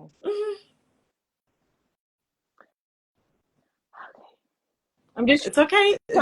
I'm just trying to process, because I know you talked about it's deeply rooted in other things, and that's why you allowed it. Right. I know earlier you mentioned something about like your family. You guys don't really communicate, or you're not, I guess, on speaking terms. Was it because of the relationship, or was it because of other family stuff that you guys haven't really dealt with or talked about? All of the Like, above. it was for both. Okay. No, yeah, it was Oh, that and many other factors. okay. Again, like I was saying before, so I truly believe that I was the black sheep of my family. Hold on, my Okay. son says, your words, your truth, your moment. Love you, mom. I love you, son. Oh, and my pastor just joined. Oh my gosh. I'm sorry, y'all. Got to give a quick shout out to my mom, my spiritual mom, Pastor Joanne Rosario. She just joined on here. I love you, mom. I thank you, mom, so much for joining. I truly thank you so much for your support. All right. So your question. I love you, mom. Okay. Yeah, so my family, I really felt like I was a black sheep of the family. I was told all my life, Xiomara, you're just different from my other siblings. All my life, I was told I was Are you the different. baby? Yeah, I'm the Okay. baby. And so, my actually my two older sisters, they were so close. I was always by myself. I was just always by myself. And then my brother, of course, he's a guy, and he's 10 years older than me. My brother was doing his own thing. And so, that, as well as them not approving, as well as my ex-boyfriend not approving of how my family is treating me. Like my ex-boyfriend would tell me, so my whole life I lived with a family member. My whole life. When Christian was removed from my home, and when the situation happened with my ex that I put the restraining order on him, that was my first time. I was 39 years old. That was my first time living completely by myself. When I lived, I did have my own apartment for 8 years. My mother was living with me. And then later on, I had two family members that joined afterwards. And they both took up my son's room. I had a 2-bedroom, 1-bath apartment. for, I want to say maybe 5, 6 years. It was in a queen size bed. Girl, I'm exposing everything. Queen size bed was sleeping myself, my son, and my mother. Mm. And I want to go back a little bit. There was when I was like, I've had enough. That's when around that time was when I was like, okay, I'm really going to get into more therapy. I got therapy. My therapist was trying to help me for me to get my life back, and basically told me, listen, your brother is grown. Mm. She was like, give him 2 weeks. I gave him 3 months. He took 4. Mm. And then shortly after that, another relative came in. So I'm not sure like if you're really picking up. So this was literally like it cycles. So, and you know what's so funny? Right before I was listening, or rather right before our live, I was listening to a YouTube clip, and it was, talking about the lies of the enemy. And one thing she said is, if you see cycles that are negative, there's a demonic root. Mm. There's a demonic root. And I don't know about my family now, but there was always plans for them to kind of live together to help each other out. I have nothing against. I don't have anything against with, you living with someone for a time. Can I say that again for the people in the back? For a season, yeah. For a season. Mm. But it's not for you to get comfortable and take advantage of that. Mm. And I was the baby sister, right? Mm. Right?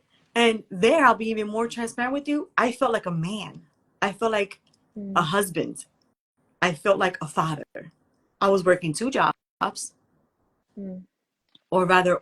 if I had one job, I was working crazy overtime and weekends. I'm taking away time from my son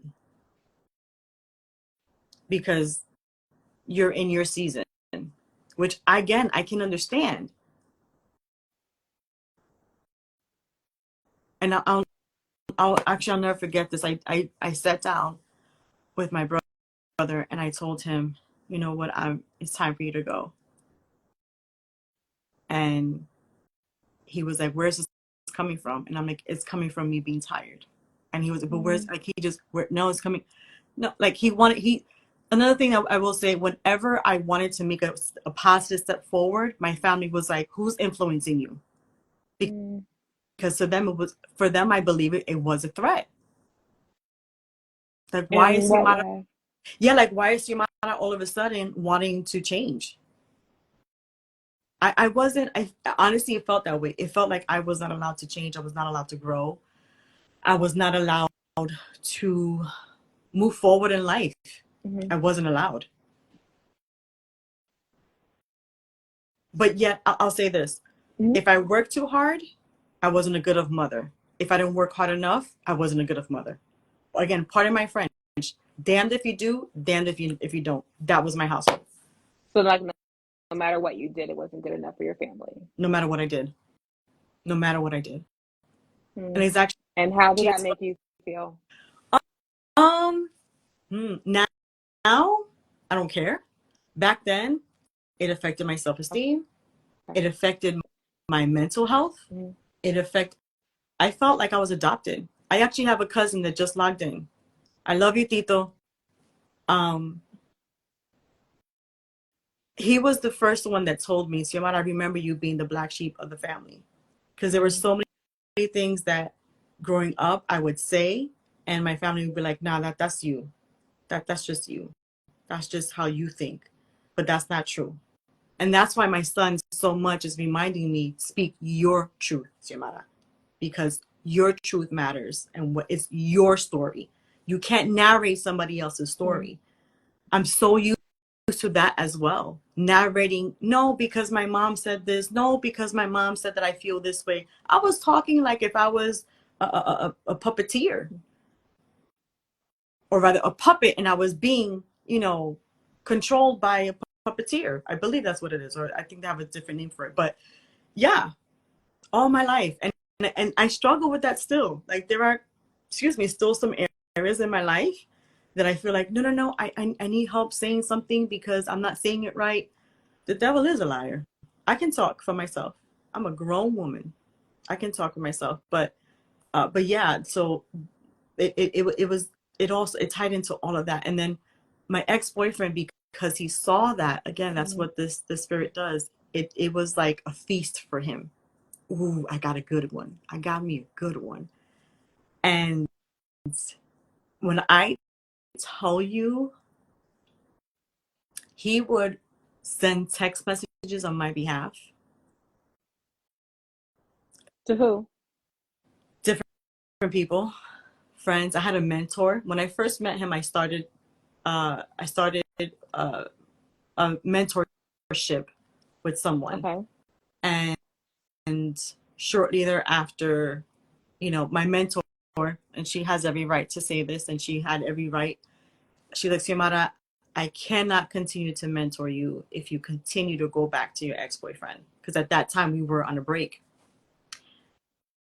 And I went back to Mm-hmm. him, and he literally sends a text message to my mentor saying that I no longer need her, that all is well with him, and that he is now, like, something along the lines of like we're going forward in a healthy way, that he has changed or something like that. Okay. He has sent emails on my behalf, again, to different people.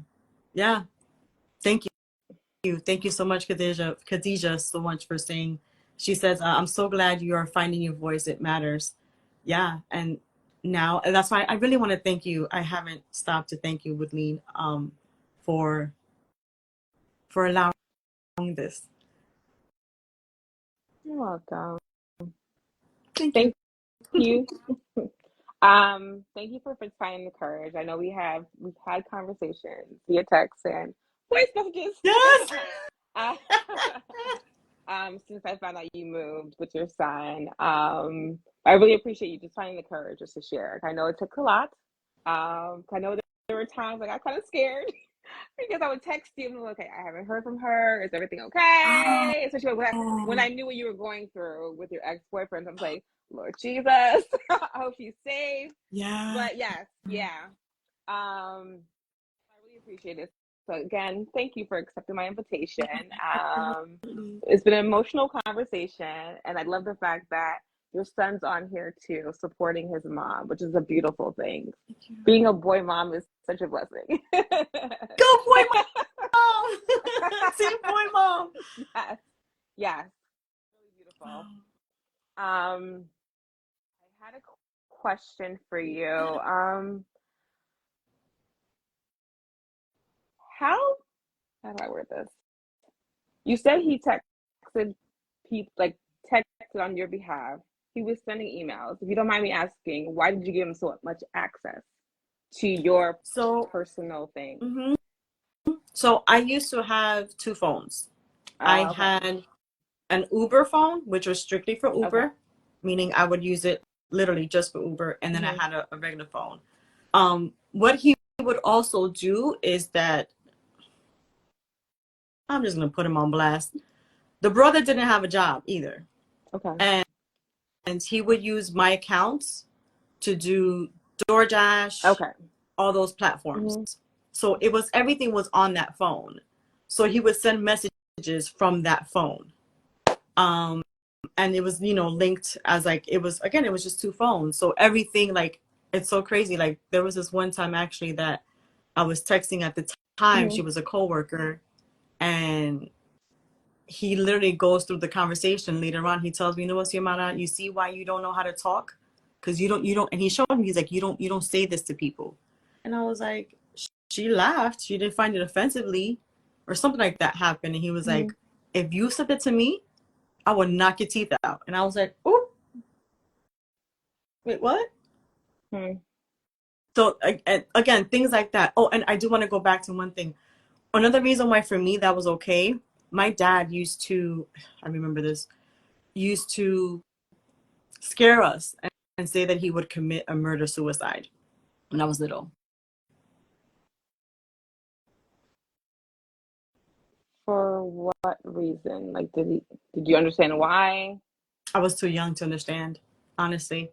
I was too young. Like he would get into arguments and he would be like, "Yeah, I'm gonna kill everybody, and then I'm gonna kill myself Okay. because I can't live with everybody," or he wouldn't be able to like live with the consequences of after murdering us. But I do remember that.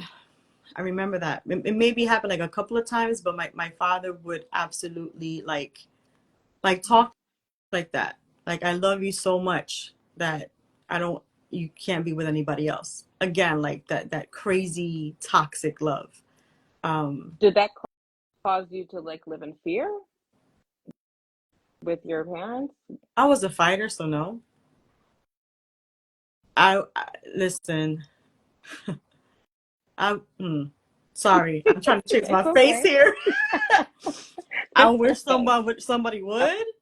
So Okay. remember how I was sharing with you that story about my dad and him calling me all those Hmm. names? I that after I didn't share the host, but I fought him that night because he came after me. Physically. Yeah, and I said, "No, it ain't gonna be me. It ain't gonna Mm-hmm. be me." And because he was drunk, I kind of had a bit of an advantage, but I didn't because one thing about drunk people too that I have experienced, they're stronger. I don't know where their strength comes from. Again, it's got to be demonic, Mm-hmm. but they're so much stronger. And how it ended up happening was how I was able to get him off of me was at that time in our apartment, we had stairs. And I ended up, again, it was either me or him. And I ended up pushing him down the stairs because, again, I did fear for my life, but I was, again, I really was a fighter. I didn't tolerate that kind of stuff. One thing I had a mouth with my dad. So Mm-hmm. if he would, certain times, like for me, honestly, like I do remember this, if he was drunk, I'm like, he's drunk. It's not fair. Like let's fight fair is how I would think about it. Um, so I really wouldn't pick fights when he was drunk. I would do it when Okay. he would be sober. Wow. Yeah. Huh. Yeah, no, sorry, it's a lot to unpack. And it's 38 It's years, girl. It's 38 years. it's a lot. Yeah. Um,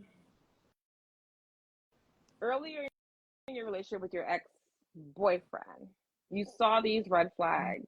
Why didn't you just walk away? Was it because he fit whatever box you wanted to put him in as like a potential father in the home? That is Or you saw him like, I see him as my husband. Which one was he for you? so in the very Mm-hmm. beginning, I love this question. Honestly, I fell hard in love for his potential to be father. Potential. Yep. Okay. To be father, to be husband, to be entrepreneur, to be a power couple, to be all these things. Okay. And the reason why was because in the very beginning, he would tell me how, he wants to be in a relationship and he wants to have several businesses with this person and he wants to have babies with this person and he wants to have, like we're about to die, Mm-hmm. what was that? Oh my gosh, oh my gosh, the Beyonce and the Jay-Z, that no matter what, even in the toxic love, it was so sick. No matter what, we were going to be together. And I found, look at me, found. That's not even a word. I found, Melly, you're a teacher, girl. Correct me here, mama. Mm-hmm. Bonnie and Clyde. Yes. Thank you, Jossie. Thank you, Jossie. Yes, thank you, Sharash. Thank you, Bonnie and Clyde. Mm-hmm. Sharash, sorry, I mispronounced your name, baby girl. I'm so sorry. Um, but yeah, Bonnie and Clyde. Um, and so that's like what he painted. And so That was when I like, attractive to you? oh yes, girl, Oh, yes, okay. ma'am. I mean, now it's not. I'm gonna Mm-hmm. be like now, a guy can tell me all this stuff, and I'm gonna look at him like, dude, I know you got Walmart sneakers on because I shop there too. So, and again, not to say that Wait a there's minute. anything wrong with that. I'm not saying that. But you know what I'm saying? Like there should definitely be something. Okay. Like you should be, yeah. Like you cannot be walking around here with a credit score of 400 and you want to get married. Dude, and that's the reason why I'm not saying my credit score is 400, but I know I'm not ready for marriage. You're I know I'm not saying this ready. like right now, or Yeah. you're right now you're No, not yeah, ready? right now and even Yeah. before, even before, like you really like it's not only okay, help me, Holy Spirit. You need to know your worth. You need to know that this person is not a completion of you, but an addition to you. Mm. So this person is adding. So this person, let's say if you have a dream to be a realtor, this person is pushing you towards that dream. Mm. This person is like, baby, listen, so what I'm going to do tonight, right? Because I know you got a test tomorrow. So how about this? How about I make us some mac and cheese, right? Because we trying to save for your dream, right? Make us some mac and cheese. I'm going to go to Dollar Tree and I'm going to get that garlic bread that you like, because that's the Dollar Tree garlic bread that I like. Don't hate on me. Don't judge me either. Listen, Sorry. okay? I've had struggle meals, okay? Let me have and enjoy Yeah. my struggle meals, okay? I I'm gonna get get what you you that Dollar Tree mean. garlic bread that you like, the 6-pack one, and I'm gonna let you study. I'm pour Mm-hmm. it I'm gonna pour you some juice, some what you call it?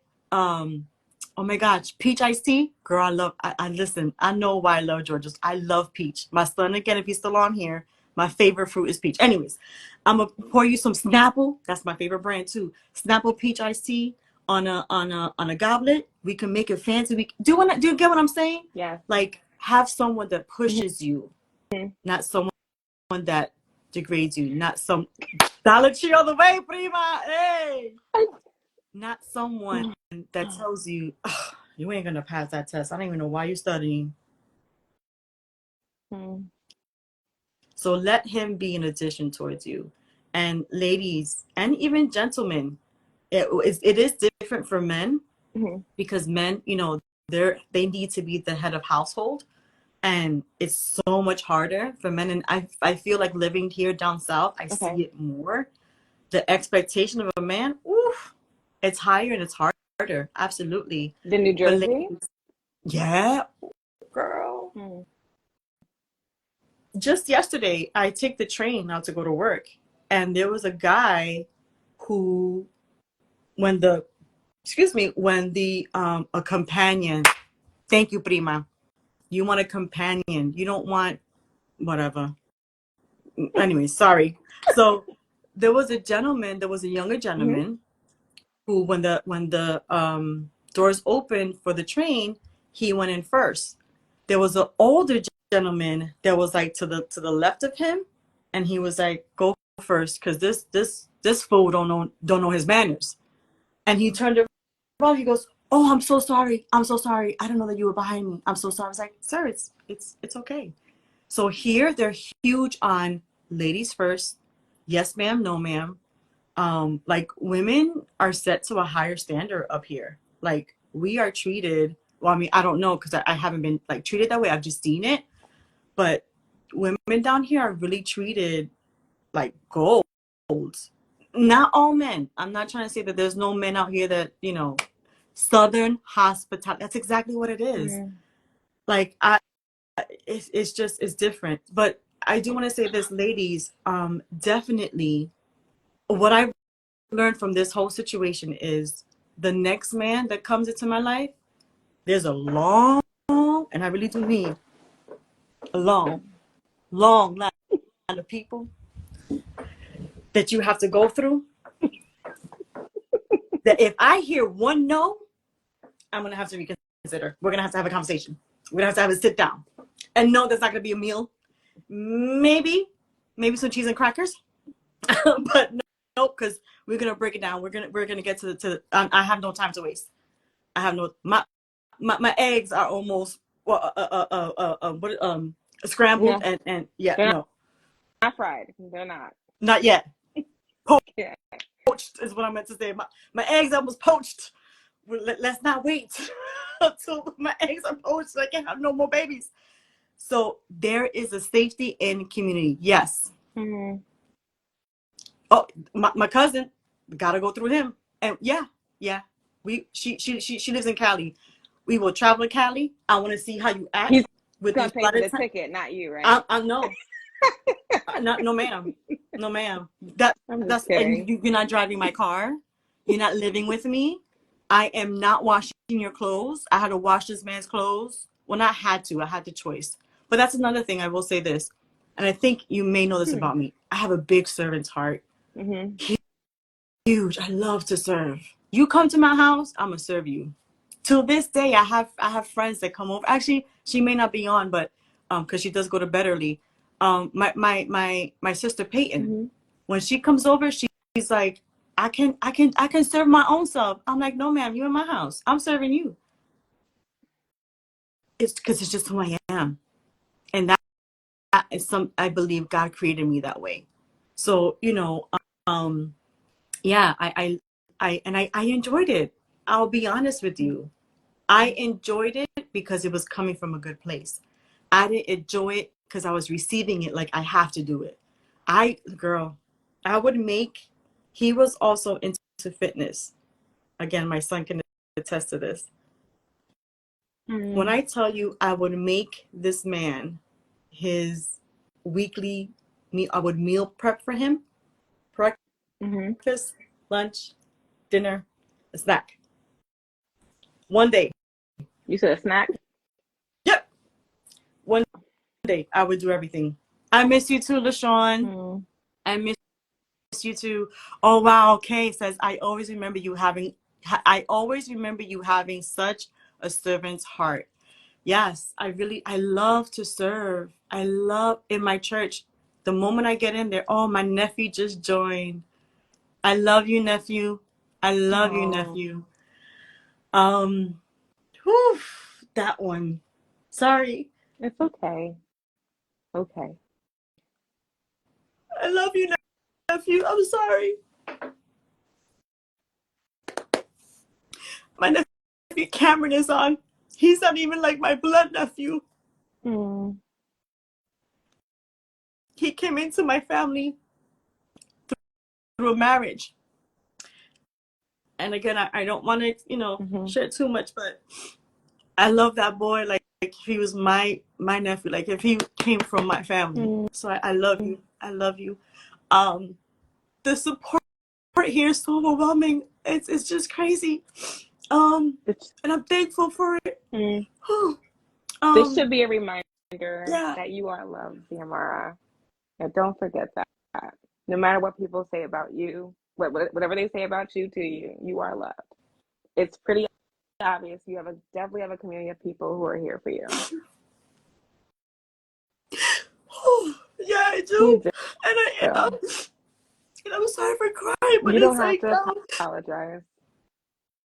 it's You don't. crazy because even when meeting you guys, I've always wanted the sisterhood, with everybody. Like, again, I don't want to name people who don't want to be named, but we had a crew. Mm-hmm. We had a crew, and that's why I loved hanging out. Yes, I know Jonathan. He's my twin. We have the same birthday, born August 19th. Hey. Oh man, my love to Jonathan, please, LaShawn. Please, my love, and congratulations. I know your family is growing. Congratulations. Girl, we've And been all his up success. 2 I'm hours. sorry. I said we've been on this chat for like 2 hours. Okay, we gotta go. Yes, ma'am. I'm sorry. No, it's okay. But before we go, I'm not Mhm. too sure if anyone has any questions for Xiomara. But I know throughout the conversation, people were asking you questions, which you did answer. You shared a lot tonight. Yeah. I'm still trying to process it, but I do. Once you began to share more, I got to understand why you stayed, why you didn't leave because it was familiar. You didn't know your worth at the time. And now you're just like, I'm not going to take this anymore. Yes, there will be a replay. I'm going to save this live so you can watch it from the beginning. Please grab your tissue. I get a box for myself because, yeah, it was a lot. It was a lot. And I'm really proud of you. I know it took a lot of courage for you to move from where you grew up. I'm assuming you grew up in Jersey, Yeah. right? Born and Yeah. raised. Yeah. And for you to just leave with your son air fryer in his lap and all. To Literally, a completely literally. different state, but you found community. I know you talked to me offline. You found community, which is very important, especially as a single mom raising a young man. I just pray that God continue just to surround you with good sisters, Yeah, and of course, men of God that your son can look up to. yeah, So if there's anything you would want to leave with our viewers today, but I know I had a question. yeah. Let me go back. What have you learned from this experience? And how has your faith, like, what role did your faith play in you, like, fighting for your life? Because you said you left New Jersey because you wanted to live. Yeah. Oof. I have learned so much, and I will do my best for time purposes. So Okay. I have. I don't think Aggie's going to shut this down yet. So, yeah. Oh, okay. I I have found. I have learned who God really is. I have learned that um, there is power in words.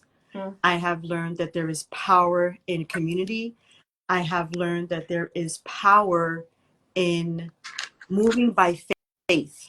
You have to move by faith. You Yes. may not see it, but just keep moving. Just keep going. Just keep speaking. Just keep declaring. Like I declare, I'm gonna be a homeowner one day. Yes, girl. Save me a guest room. Yes, and I will. You know I will. I will save you a guest room, and I will save you a bed a pool chair, because it's Okay. gonna have a pool in the backyard, Okay. girl. All right. And I have learned the importance of healing. Yes. I have learned the importance of telling the truth, Mm, even though it's not pretty. It wasn't pretty for me to learn that I was a broken woman. It mm, wasn't pretty to say that my first abuse was sexual, and it started at 2 years old. Those are not cute, pretty conversations to have, but they must be had. yeah. They must be had. And so I've learned so much. I'm learning that I never arrive. You're always Yeah. growing and you're always evolving. You never arrive. So yeah, yeah. That's good. Does anyone have any questions before we end tonight's Next on Live? You said you wanted to share something earlier. Was it an upcoming event? Oh, Oh, yes. okay. So May 2nd to May 5th, our church, under the leadership of Pastor Joanne Rosario, we are having a retreat. It is going to be in Atlanta.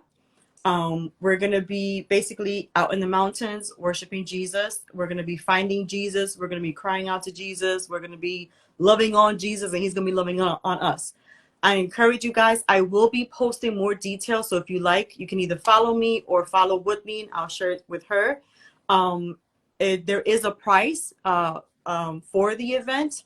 Again, it is going to be May 2nd to May 5th in the Atlanta area, and more details to come. Is this only person? Is there like an online option or no? Only in person, and space is limited. I can't remember exactly how much there will be ever there, excuse me, how much space there is for Mhm. the women, but it is limited, and it is filling up quickly as well. It's a women's Yes. event. Oh, women only. Yes, ma'am. LaShawn says she's so proud of you. Another Tootsie Toots said nothing is wasted in God's hand. Someone asked, have you written a book yet? No, but it's a work in progress. It is. I actually, um, as a matter of fact, the Lord, when I first moved here, uh, different people, strangers, again, because I was driving Uber, I would share with them, my experience with domestic violence, and they would say, "Write a book, write a book. I see you writing a book. I'm telling you, I see you writing a book. I see you talking in arenas. I've had this one person tell me that. So yes, so the book is coming. Stay tuned. I will be again speaking out more on this, on abuse, because it's different ways. I will be speaking about it in more depth as well. That's awesome. Any last words of encouragement, Xiomara? Yeah. Before we go? So listen, get right with God. All right.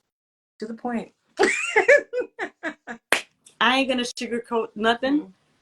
Get right with God. He is a healer. He is. He is a deliverer. He is a provider. He is a restorer.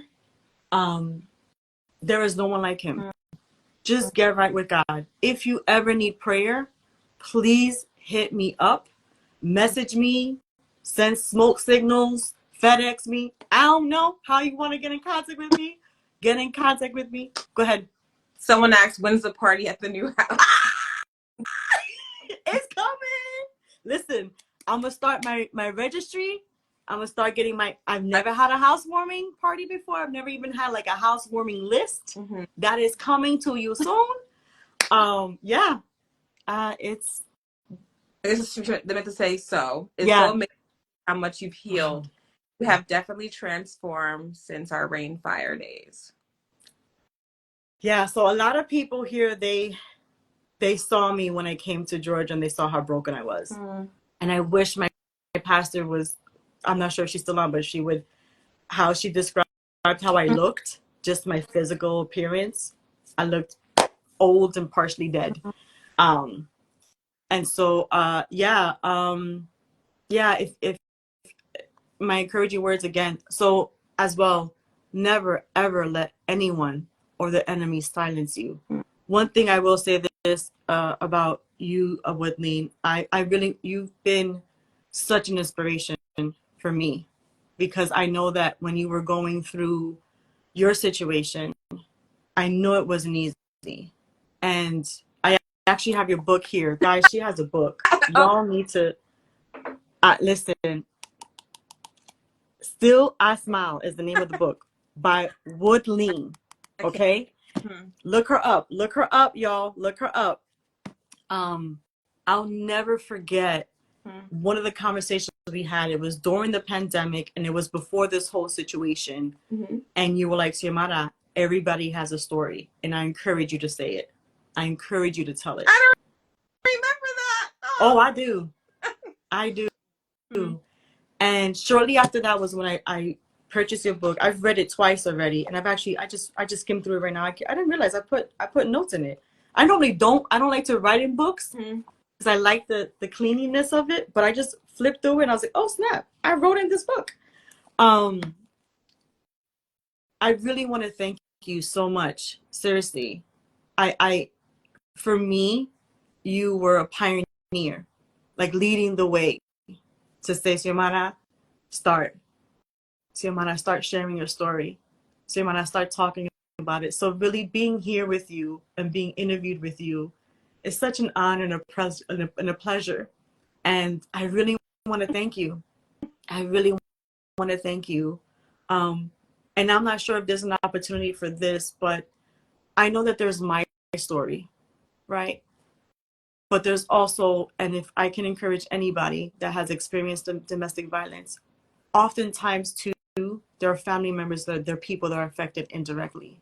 And it's also important for their voices as well to be heard.